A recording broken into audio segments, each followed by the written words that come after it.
नमस्कार मित्रांनो, तुम्ही पाहत आहात माय सपोर्ट महाराष्ट्रातील सर्वात वेगवान, विश्वासार्ह आणि निपक्षपाती मराठी न्यूज चॅनल। इथे तुम्हाला राज्यातील मोठ्या घडामोडी, सरकारी योजना, लाडकी बहीण अपडेट्स, राजनीती आणि ब्रेकिंग न्यूजचा झपाट्याने आढावा मिळेल।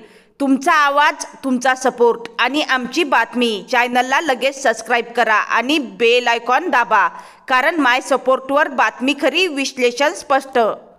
14 नोव्हेंबर शुक्रवार। चला तर मग महाराष्ट्रातील सविस्तर बातम्या जाणून घेऊया। तर बघा, पहिली सर्वात मोठी आणि महत्त्वाची बातमी। राज्यातील मुख्यमंत्री माझी लाडकी बहीण योजनेअंतर्गत लाखो महिलांना दरमहा 1500 रुपयांची आर्थिक मदत दिली जाते। या योजनेमुळे महिलांना स्वावलंबनाचा आधार मिळत असताना KYC प्रक्रियेमधील तांत्रिक अडचणीमुळे अनेक लाभार्थींनी अडचणीत सापडल्या होत्या। मात्र महिला व बालकल्याण मंत्री आदिती तटकरे यांनी या समस्येबाबत महत्त्वाची घोषणा केली असून सर्व लाडक्या बहिणींना मोठा दिलासा मिळणार आहे। तटकरे यांनी सांगितले की सध्या माझी लाडकी बहीण योजनेच्या वेबसाईटवर काही तांत्रिक सुधारणा सुरू आहेत। ज्या महिलांच्या कुटुंबात पती किंवा वडील नाहीत, त्यांना KYC करता येत नसल्याच्या तक्रारी मोठ्या प्रमाणात येत आहेत। या समस्येचे गांभीर्य लक्षात घेऊन संकेतस्थळावर आवश्यक बदल करण्याचे काम सुरू आहे। हे बदल पूर्ण झाल्यानंतर सर्व महिलांना सहजपणे KYC करता येईल, असे त्यांनी स्पष्ट केले।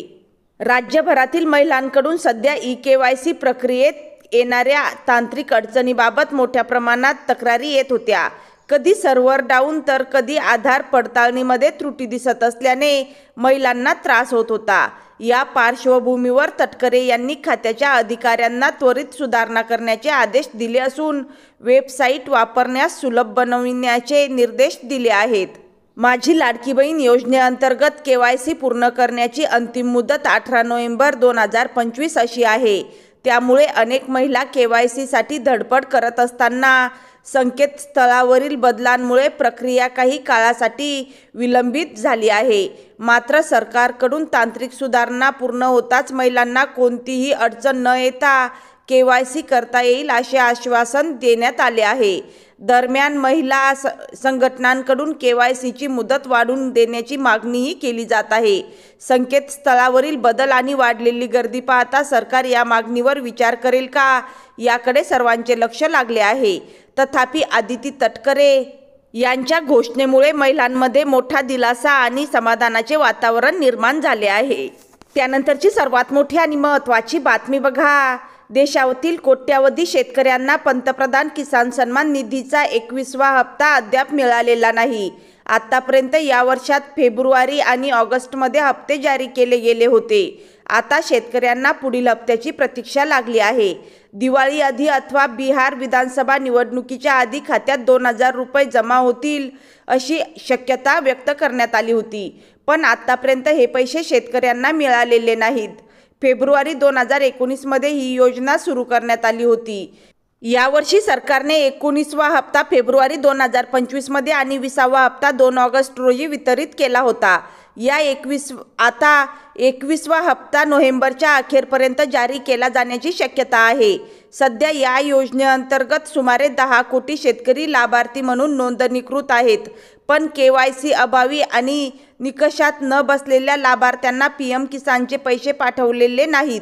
एका वृत्तानुसार ज्या शेतकऱ्यांना यामुळे 20वा हप्ता मिळाला नाही, त्यांना आता 20वा आणि 21वा हप्ता असे एकूण 4000 रुपये मिळण्याची शक्यता आहे।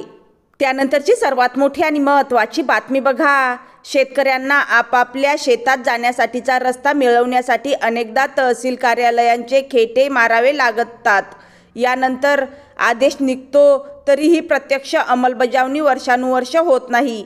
ही स्थिती आता बदलणार असून शेत आणि वहिवाटांच्या रस्त्यांच्या वादात तहसीलदारांनी दिलेल्या आदेशाची अंमलबजावणी 7 दिवसाच्या आत करण्याचे आदेश महसूल विभागाने दिले आहेत। स्थळ पाहणी, पंचनामा, जिओ टॅग, छायाचित्रे आणि संपूर्ण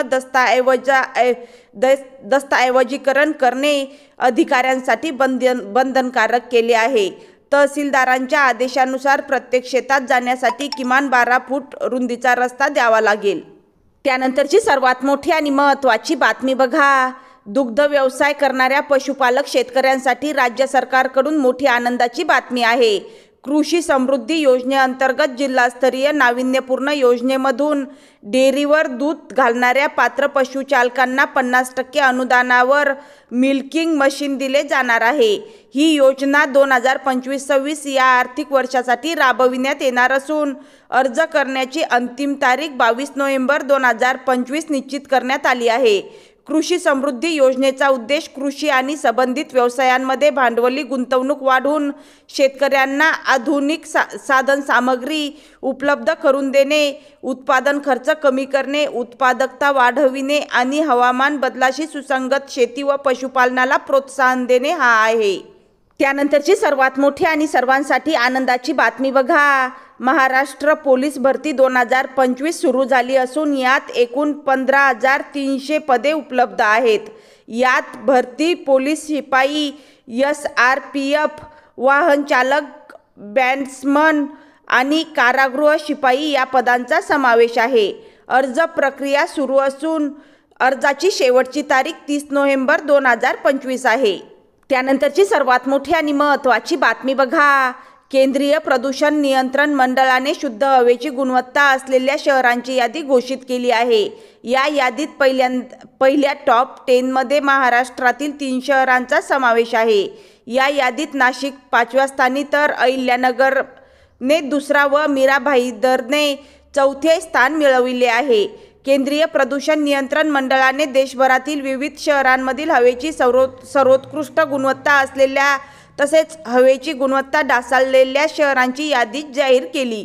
मंडळाने 3 नोव्हेंबरच्या या यादीत शिलाँग शहराने 12 इतका एअर क्वालिटी इंडेक्स नोंदविला। दुसऱ्या स्थानी असलेल्या अहिल्यानगरने 25 QI नोंदविला आहे। तिसऱ्या स्थानावर 27 QI सह तामिळनाडूतील मदुराई शहर असून 4थ्या क्रमांकावरील मीरा भाईंदरचा QI 29 आहे।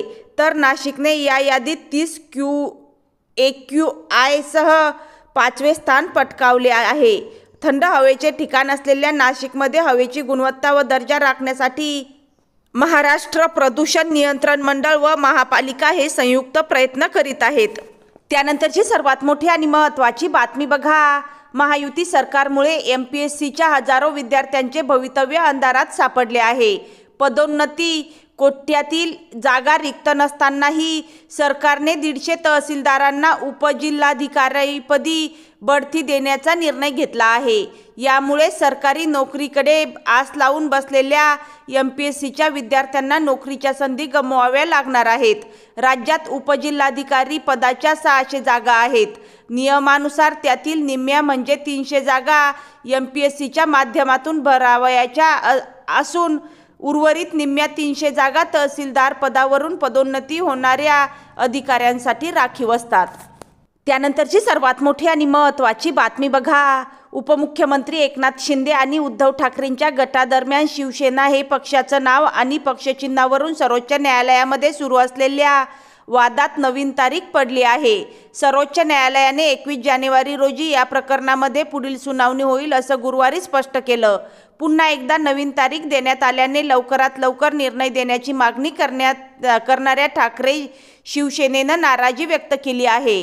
मात्र एकीकडे हे प्रकरण पुढे गेलेलं असतानाच दुसरीकडे शरद पवार केंद्रीय निवडणूक आयोगाने मोठा दिलासा दिला आहे। शिवसेनेच्या पक्षचिन्हावरून वाद सुरू असतानाच शरद पवारांना पक्षचिन्हावरून मोठा दिलासा देण्यात आला आहे।